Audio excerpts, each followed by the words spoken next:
Simulation theory? The multiverse. You can't trust what's in front of your eyes. Come on, that's ridiculous. That belongs in the movies.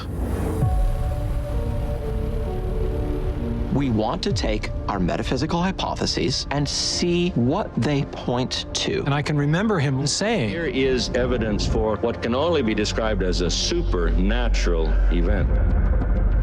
He himself made a discovery that shook his personal philosophy. Good evening and welcome to Good News on Entertainment. I'm Carley Boyette. That was just a quick look at a film coming to theaters April 30th called The Story of Everything. And that is also the focus of tonight's show. It is a fascinating documentary that aims to tackle some of science and life's most challenging questions. How did Earth get here? Where did it all begin? The Story of Everything is a cinematic exploration of the cosmos that reveal the hidden hand behind our universe. It details the precise laws that govern the stars to the intricate patterns found in every living cell. The film is based on a best-selling book by Stephen C. Meyer called Return of the God Hypothesis. Stephen Meyer received his PhD in the philosophy of science from the University of Cambridge. He is also a former geophysicist and college professor, and he now directs Discovery Institute's Center for Science and Culture in Seattle. And like I mentioned, he's also a best-selling author of many books. But as intelligent as he is also a great communicator as well. That's why he has been invited on some of the nation's biggest TV shows and platforms like Joe Rogan and Piers Morgan. His interviews have racked up millions of views, and that is why I'm so honored to get some time with him now. But before my conversation, let's go ahead and get a closer look at the story of everything. Today, I'm going to tell you a story which may seem very strange. Galileo, Kepler, Newton.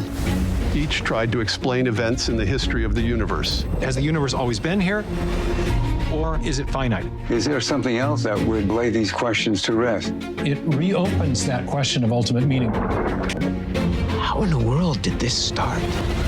The simulation theory? The multiverse. You can't trust what's in front of your eyes. Come on, that's ridiculous. That belongs in the movies. We want to take our metaphysical hypotheses and see what they point to. And I can remember him saying, "Here is evidence for what can only be described as a supernatural event." he himself made a discovery that shook his personal philosophy. The fact the universe sprang into being at a definite moment seems to me theological.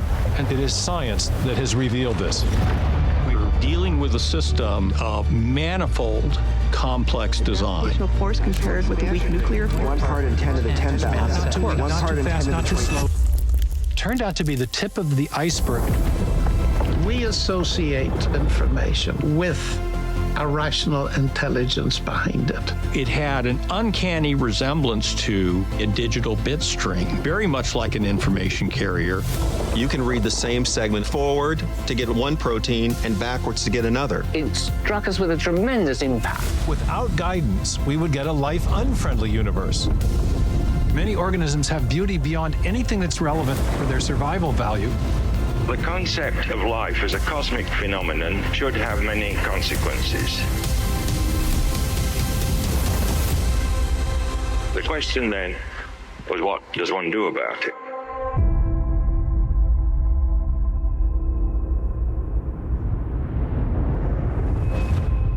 What an honor to get a few moments with you and for me to pick your brain a little bit. Well, thank you for having me on. I love what you do, and I see the guitar in the background. I'm surrounded at my house by musicians, so that's well, and that means you're not a musician, so I'm not either. My husband plays, so. Oh, is that right? Okay, I'm a music appreciator. I'm not a musician. Well, and I was telling you before we got started, I'm fascinated with the science and all the things, but I can't, I feel like I can't comprehend it as much, but we need people just to appreciate, the intelligence that you guys are able to bring us. So it's the same thing, I guess, with music. Yeah, fantastic. Well, we'll try to break it down here so it's not too intimidating. And this is what I love about the film is I'm such a visual learner that this is the beauty of having a film like this, because I know it's adapted off of, one of your books. And it is so nice to have these great visuals when you're hearing all these concepts. And you guys really do a great job in breaking this down, for people to understand it kind of in bite-sized pieces. Well, I'm really grateful to the producers and the young director, Eric Esau, who oversaw all the artists that rendered these visual effects. There are over 400 visual effects in the film.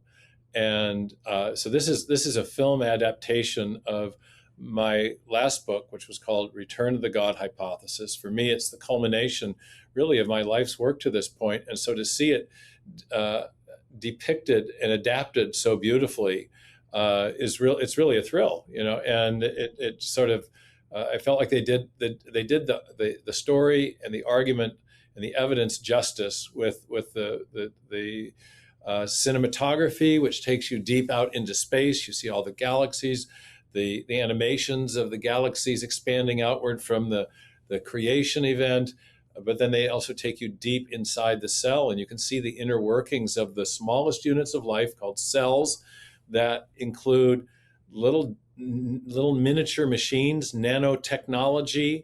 They show the intricate information that's processing system with the information stored on the DNA molecule, and the way that information is translated and then transmitted to a little chemical factory that produces all the protein and protein machines that keep us alive. And you begin to get a really great visual appreciation of what's actually going on inside life. And when the biblical text says we're fearfully and wonderfully made, you begin to get a little inkling of what it was talking about. So yeah, it's and at the end of it, when the film kind of finally lands the plane, right, and you kind of bring it all together, you tear up because you go, man, and I'll tear it now. The creator of the universe, created us. If there's that, to know that there's that much design inside, it's really, I don't even think our minds can fully comprehend. That's interesting you say that. I just saw it for the first time on a big screen in a screening, and with a live audience. And I'm still in the mode of thinking, oh, did we remember to get the subtitles under the Fred Hoyle quote? And there was a spontaneous standing ovation. People jumped up behind me. I was sitting in the front row, and people were coming up to me who were in tears and said that they had been deeply moved by it. And I'm, the egg-headed scientist here, wanting to make sure we got the argument right. And I think we did. It's very persuasive. And I think of it as kind of a film that has it's like a cord with three strands. There's a very powerful argument based on scientific evidence that runs throughout the film. And I was very, very concerned to get that right. But there's also a chord that carries the story of everything, the origin of the universe and the origin of life. But it's telling the story of the discoveries that changed the minds of many scientists who were hard-bitten scientific atheists and materialists, and who came to see that, no, there actually is evidence of a designing creative intelligence behind the universe. So there's an evidence, an argument thread, there's a story arc and story thread, and then there's just the visual beauty of the film, as well as the score. The young woman who wrote the score just did a fabulous job. So maybe that's 4 chords, I don't know, but there's an aesthetic, a narrative, and an evidential argument thread, and they all kind of work together. So given that they were adapting my book I was just deeply, deeply grateful for the great job that the team did. The film really highlights, I don't think I realized, and I realize scientists admit when they make mistakes and say, oh, we thought this one thing, but now we know more.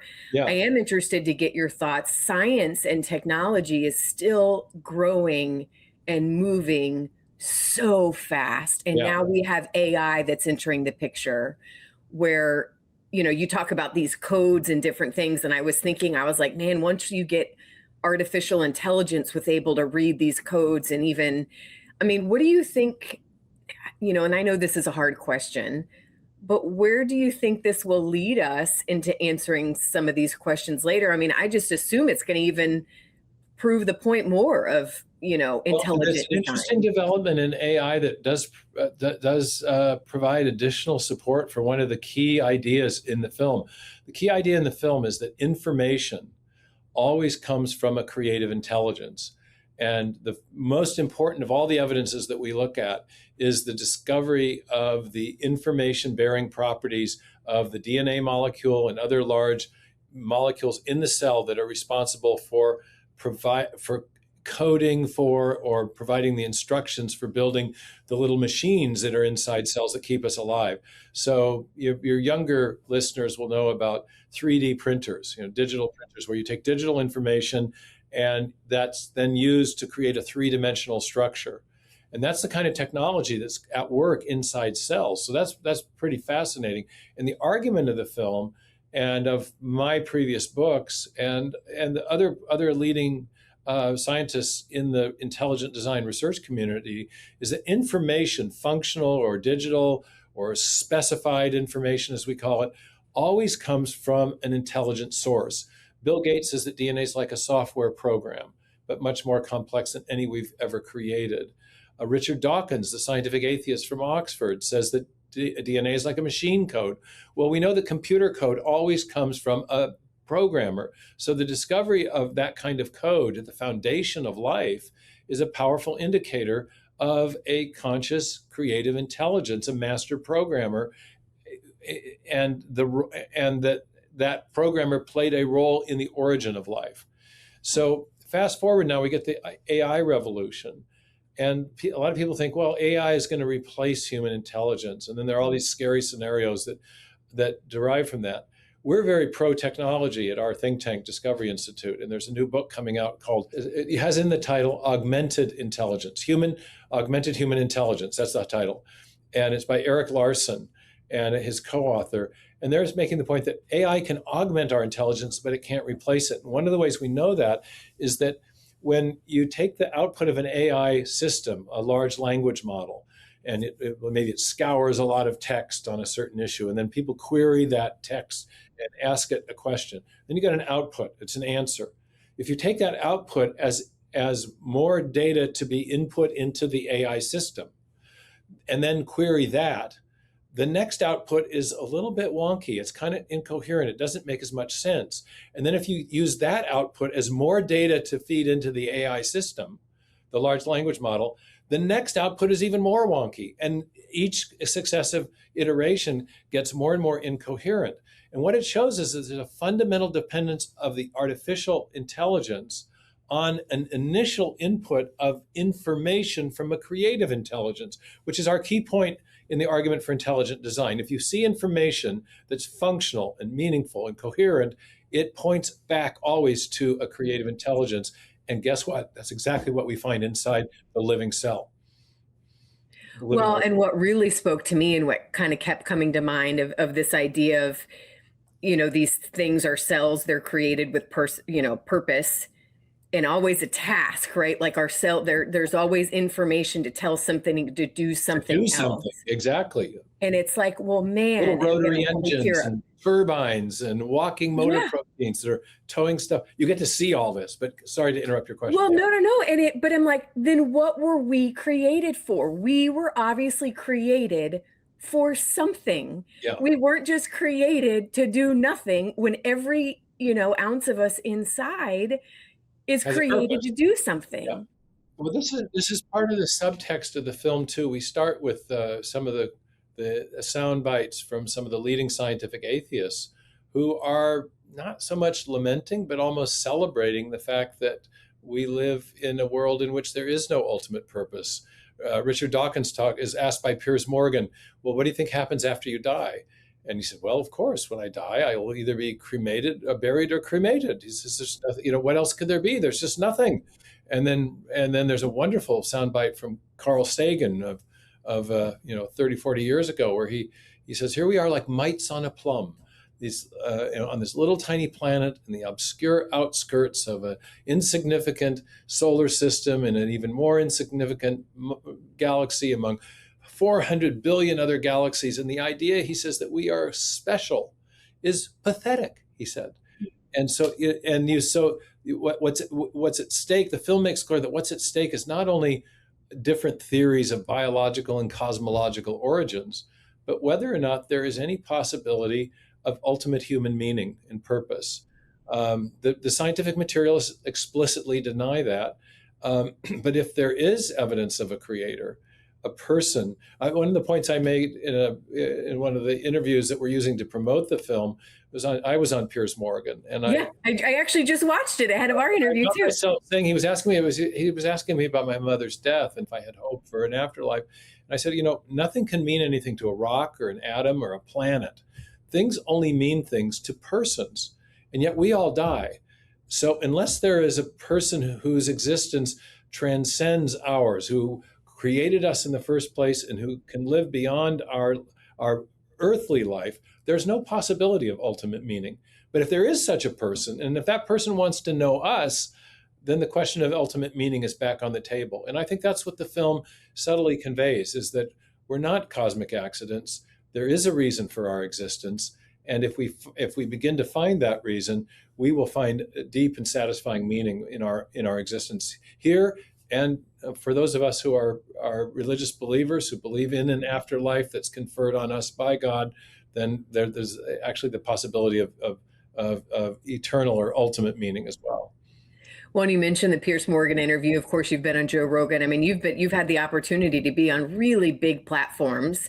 But I want to hear your origin story too. I mean, when did you know that things were going to turn for you and that you really kind of wanted to put your life's work into, obviously writing these books and studying this? I mean, what was it that really just intrigued you from the beginning to set you on this journey? Yeah, thank you very much. I had a long, tortuous conversion experience that took from roughly my 14th year to my first year out of college. I didn't settle in my faith until I was 23, 24. And a couple of years after that, I attended a conference where scientists were discussing these big issues from both a theistic and an atheistic perspective. And I got just intrigued with that and met some of the scientists who were working on the origin of life problem. And a year later, I was off to Cambridge to grad school. I had been praying for the previous 2 years when I finally settled and felt, I actually believe this stuff. I'm a convinced Christian. I started praying that God would use me in some way. And I had a sense that it wasn't looking for oil out in the Gulf of Mexico. I was a geophysicist for an oil company. I was okay, but when the layoffs came, I think I was at the head of the line. So anyway, it was perfect timing. I ended up getting a scholarship to go to Cambridge, and I started working on this issue of the origin of life, and found that less than just doing the technical scientific analysis that I had been doing at the oil company, I was doing digital signal processing of seismic sections. It was an early form of information technology. So when I found out that the ultimate unsolved problem in origin of life research was the origin of the information in DNA, that kind of ignited my interest, and so I ended up doing a PhD in the field of philosophy of science, history and philosophy of science, but my dissertation was on origin of life biology. So it was very interdisciplinary, and it captured my deep interest in the questions that were the intersection between science and philosophy. What can science tell us about the deep philosophical question? That's kind of what I had long been most interested in. And so that's where it all started for me. And after I returned from the PhD program, I started to meet other scientists who were coming out of somewhat elite programs, University of Chicago, Caltech, some other major universities, and we began to realize that we were not alone in thinking that maybe Darwinian evolution was deficient, that we didn't have an evolutionary explanation for the origin of life, and that there was strong positive evidence for intelligent design. So a kind of small research community started to form, and that's gone from 8 to 10 to 12 to now we've got over 2,600 scientists in our database who are actively contributing to this, what we call the intelligent design research community. Well, and that's what I wanted to ask too. I'm interested because obviously I'm not on college campuses these days and I'm not plugged into this community. What does that community look like right now? And I feel like the narrative around college campuses is, and science certainly, that, faith isn't allowed to enter the picture. I mean, is there a lot more is it really a struggle to be a Christian and a believer and, in that space? I mean, you just said it's improving and there's a lot more numbers, but what does that community look like right now? Well, there's two aspects of any scientific research program. One is a good scientific theory will explain well what we already know. It will explain the facts that are already on the table, and better than alternative explanations. And we've been formulating arguments for intelligent design within a framework of reasoning known as inference to the best explanation for about 3 decades now. And my return to the God hypothesis was, in a way, a culmination of a lot of that. But our research program is now entering a second phase where we're using the idea of intelligent design, the assumption that there is a creative intelligence behind the things that we're seeing, to generate new testable research questions and generate predictions about what we ought to find in living systems or in the universe, based on the assumption that it was designed, as opposed to the assumption that it arose through undirected processes. And that's turning out to be very fruitful. Our scientists were the first to predict that the so-called junk DNA would turn out to be importantly functional. And that prediction has in fact been confirmed by further research. So that's what I wonder, like how close are we to getting the fact that there's artificial design, and improving it, getting it into our schools and having that being a part of what's taught? It's already being discussed in a lot of universities, but there's still this kind of default way of thinking that we inherited from the late 19th century. It's not the new atheism. It's very old commitment to materialism. And many scientists feel it's their duty to limit limit themselves to strictly materialistic explanations for everything, including even the origin of the universe or the origin of life. And that's a big kind of sub theme in the film. It's been the advance of science that has led us to the conclusion that there must be a creative intelligence behind everything. And so, yeah, I think things are opening up in the educational sphere. I had a paper published in 2004. I'm here in Washington, D.C. right now. It was published at the Smithsonian Institutions, a journal that's published out of the Smithsonian called The Proceedings of the Biological Society of Washington.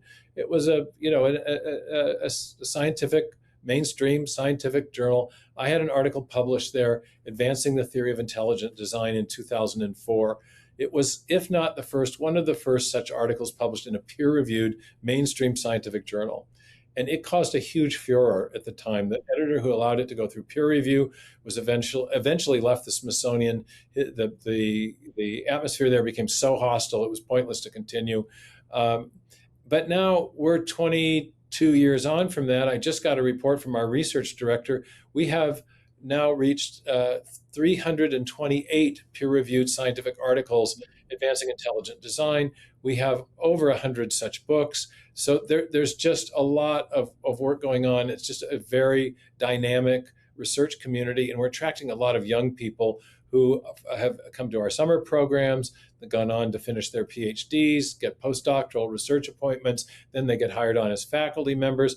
And lo and behold, a number of them have gotten through tenure, now have their own research budgets, and now they're supervising their own PhD students. That's a picture of the kind of generational change that it will take to shift things in the universities, and then that'll have a trickle-on effect on the rest of the educational system. This will take time, but it's happening, and that is happening because not the stones are crying out, but the cells are crying out, the animals are crying out. When you study living systems carefully, you see so many features that we know from our own high-tech world, whether it's our engineering world or our world of digital technology. We're seeing features in living systems that in any other realm of experience would immediately be recognized as the product of an intelligence, of an engineer or a software programmer or something similar. So it's just a better way to study life, to look at it as a design system as opposed to something that was cobbled together by natural selection acting on random mutations. Well, what an absolute joy and treat to get some moments with you and time with you. And I just really appreciate all the work that you've done thus far. keep these books coming and keep these films coming. I want more because, like I said, I'm a visual learner. Thank you. Yeah. So this is exactly what I need, and I just am excited about what the future is, going to hold, and what science is going to hold, and how I think, man, we just want more people to know God, and that know that there's a purpose for our life. And I think this is a movie. I'll end on this. You can bring non-believers, believers. It's just a good film that is interesting and is going to create conversations. Yeah, thank you for saying that. A lot of people have told us this is not one of those films where you would be embarrassed to bring someone who doesn't believe in God or bring a skeptic. This is a film where if you bring a skeptic, you're going to have a great conversation after the go out to the pub, go out and get a pizza, and have a good discussion, because it's. And I want schools to watch it. I want schools to see it. All right. Well, thank you so much, Steve. I really, really appreciate your time. And again, just thank you for all the work that you're doing on the front line. Thank you for a wonderful interview and for the promotional boost as well. We are, of course, hopeful that lots of people see it. So, yeah. It's possible by random means that some process would have stumbled on exactly the parameters needed to create a life-friendly universe. But our overwhelming expectation, if we consider the odds, is that without guidance, we would get a life-unfriendly universe. But that's not the kind of universe we see.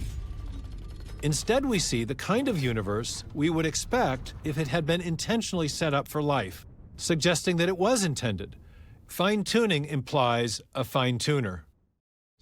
Whenever we see what we call fine-tuning, we always trace that type of a system back to a mind, whether we're talking about a finely tuned French recipe, or a finely tuned internal combustion engine, or a finely tuned radio dial. The ability to look at a set of possibilities and to choose an outcome is almost by definition intentional. It's something that a mind does that just sort of mindless matter doesn't do.